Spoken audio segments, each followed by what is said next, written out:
Lakers at saka Mavs no nung November 22. Ngayon wala ako nakapag-vlog ng NBA.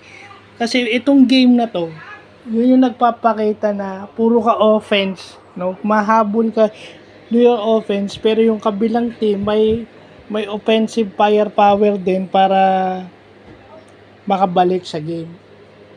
So kung hawak mo yung bola at si Kyrie yung nagbabantay sa'yo, why not attack Kyrie?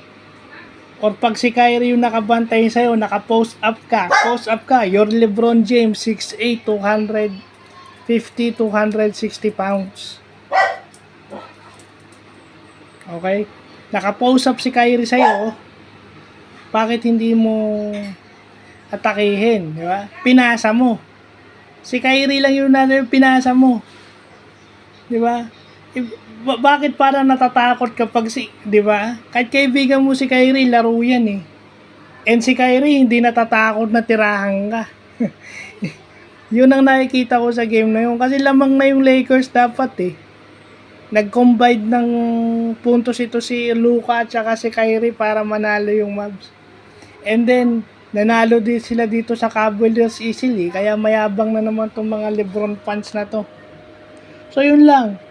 Kung si Kyrie Irving at si LeBron James yung may hawak ng bola, advantage si LeBron James.